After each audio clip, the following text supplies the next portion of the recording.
राम राम शेतकरी बांधवांनो, कृषी साथीच्या या खास भागात आपल्या सगळ्यांचं मनापासून स्वागत आहे. एक प्रश्न विचारतो, कधी असं जाणवलंय का की प्रत्येक पीक काढल्यानंतर आपलं शेत जणू काही थकून जातंय? त्याची ताकद, त्याचा तो जोम कुठेतरी कमी होतोय असं वाटतं का? जर याचं उत्तर हो असेल तर मग आजची ही माहिती चुकवू नका, कारण यावर एक असा जबरदस्त उपाय आहे जो पूर्णपणे नैसर्गिक आहे आणि हो, पूर्णपणे मोफत आहे. पण तो उपाय काय आहे हे सांगण्याआधी एक छोटीशी आठवण करून देतो. जर आपण कृषी साथी परिवाराचा भाग नसाल तर लगेच सबस्क्राईबचं बटन दाबा, म्हणजे शेतीबद्दलची अशी खात्रीशीर माहिती आपल्यापर्यंत अगदी वेळेवर पोचत राहील. चला आता येऊया आपल्या मूळ मुद्द्यावर. बघा, गहू किंवा दुसरं कोणतंही पीक काढलं की आपण काय करतो? अनेकदा शेत तसंच रिकामं सोडून देतो. आपल्याला वाटतं चला जमीन आता आराम करेल. पण खरं सांगू का, हीच आपली सगळ्यात मोठी चूक ठरू शकते. एक गोष्ट पक्की लक्षात ठेवायला हवी, रिकामं शेत म्हणजे जमिनीला दिलेली विश्रांती नाहीये. उलट ते एक प्रकारचं संकट आहे जे आपण स्वतःहून ओढून घेतो. वरून जरी सगळं शांत दिसत असलं ना, तरी जमिनीच्या पोटात एक वेगळंच युद्ध सुरू असतं. एक असं युद्ध ज्यात आपली जमीन हळूहळू हरत असते, आपली ताकद गमावत असते. आणि या युद्धाची किंमत आपल्याला लगेच दिसत नाही, ती हळूहळू कळते. कसं? तर मोथा आणि दूबसारखी हट्टी चिवट तणं जमिनीत आपली पाळमुळं घट्ट रोवतात. हानिकारक बुरशी आणि किटाणूंसाठी तर ही मोकळी जमीन म्हणजे एक पर्वणीच असते. त्यांचं साम्राज्यच तयार होतं तिथे. आणि मग हे सगळे छुपे शत्रू मिळून जमिनीचा सगळा कस, सगळी ताकद शोषून घेतात. याचा परिणाम पुढच्या पिकावेळी खतांचा आणि औषधांचा खर्च नकळतपणे वाढतच जातो. पण थांबा, या सगळ्या समस्या ऐकून काळजी करू नका, कारण यावर एक असा उपाय आहे जो आपल्या डोळ्यांसमोरच आहे, निसर्गात दडलेला आहे. आणि सगळ्यात भारी गोष्ट काय माहितीये? यासाठी एक नवा पैसाही खर्च करायची गरज नाही. हे माझं नाही, तर कृषीतज्ञ बनवारीजी यांचं म्हणणं आहे. ते आपल्या अनुभवातून छातीठोकपणे सांगतात की एका साध्या, सोप्या नैसर्गिक तंत्राने जमिनीची शक्ती तब्बल 10 पटीने वाढवता येते. वाटते ना आश्चर्य? चला तर मग हे रहस्य काय आहे तेच आता उलगडून पाहूया. तर या जादुई उपायाचं नाव आहे उन्हाळ्यातील खोल नांगरणी. हो, अगदी बरोबर ऐकलं. हे एक असं तंत्र आहे जिथे आपण तळपत्या सूर्याच्या शक्तीचा वापर आपल्या जमिनीसाठी एखाद्या औषधासारखा करतो. इथे निसर्गच आपल्या शेताचा डॉक्टर बनतो आणि तिची तब्येत सुधारतो. पण आता प्रश्न पडतो की हे नेमकं घडतं कसं? म्हणजे फक्त नांगरणी करून आणि जमीन उन्हात तापून एवढा मोठा फरक कसा पडू शकतो? तर यामागे एक भन्नाट विज्ञान आहे. चला तेच समजून घेऊया.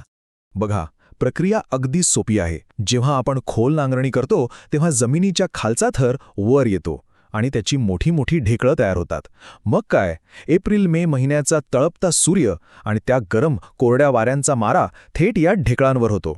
ही उष्णता जमिनीत इतकी खोलवर मुरते की जणू काही एक नैसर्गिक भट्टीच तयार होते. आणि हीच भट्टी जमिनीच्या आत लपलेल्या सगळ्या शत्रूंना जाळून टाकते आणि आपल्या जमिनीला पुन्हा एकदा रिचार्ज करते. मग या सूर्यभट्टीमध्ये काय काय नष्ट होतं? ऐका, पिकाची मुळं पोखरून काढणारी वाळवी, मुळं सडवून टाकणारी बुरशी आणि सगळ्यात महत्त्वाचं म्हणजे वर्षानुवर्ष डोकं तापवणाऱ्या त्या मोथा आणि दूबगवताच्या जमिनीच्या आत दडलेल्या गाठी. सूर्यप्रकाश या सगळ्यांना अक्षरशः शोधून काढतो आणि मुळापासून संपवतो. ह्यालाच नैसर्गिक निर्जंतुकीकरण म्हणतात. आता इथे एक महत्त्वाचा प्रश्न येतो की या प्रक्रियेत जमिनीतील गांडोळांसारखे आपले जे मित्रजीव आहेत त्यांचं काय होतं? ते तर मरणार नाहीत ना? तर याचं उत्तर आहे अजिबात नाही. निसर्गाची किमया बघा, जेव्हा वरची जमीन तापायला लागते तेव्हा हे सगळे मित्रजीव जमिनीच्या खोल, थंड आणि ओलसर भागात निरून जातात. ते स्वतःला वाचवतात. म्हणजे काय, तर फक्त शत्रूंचा नायनाट होतो आणि आपली मित्रांची फौज मात्र पूर्णपणे सुरक्षित राहते. पण एक मिनिट, हे सगळे फायदे मिळवण्यासाठी नांगरणी करण्याची एक अचूक पद्धत आहे. जर ही पद्धत थोडी जरी चुकली तर सगळी मेहनत वाया जाऊ शकते. त्यामुळे आता पुढची माहिती खूप जास्त महत्त्वाची आहे, ती नीट ऐका. या पद्धतीतला सगळ्यात महत्त्वाचा आकडा तो म्हणजे 8 ते 9 इंच. हो, नांगरणी ही वरवरची दिखाव्यापुरती नको, ती कमीत कमी 8 ते 9 इंच खोल गेलीच पाहिजे. कारण आपले खरे शत्रू जमिनीच्या वर नाही तर खोलवर दडून बसलेले आहेत. आणि इथे आपलं ध्येय जमीन सपाट किंवा भुसभुशीत करणं अजिबात नाहीये. आपलं ध्येय आहे जमिनीची उलथापालथ करून मोठे, जाड, खडगडीत ढेकळे तयार करणे. आणि एक गोष्ट लक्षात ठेवा, जमीन जितकी जास्त कोरडी आणि कडक असेल तितकं चांगलं.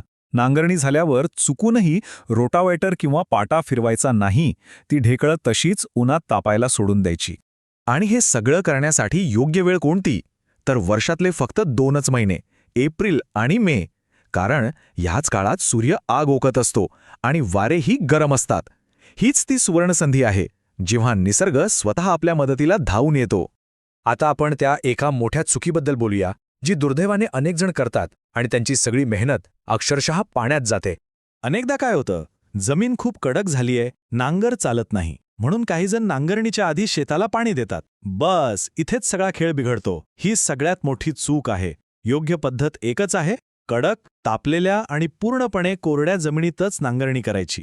कारण साधं आहे, पाणी दिल्यावर मातीची ढेकळं होत नाहीत, त्याचा चिखल होतो आणि हा ओलावा जमिनीत खोलवर दडलेल्या त्या तणांच्या गाठींसाठी आणि बुरशीसाठी अमृतासारखं काम करतो. म्हणजे आपण शत्रूंना मारण्याऐवजी त्यांना जीवनदान देतो. म्हणून 3 गोष्टी लक्षात ठेवा: कोरडी जमीन, खोल नांगरणी आणि मोठी ढेकळं.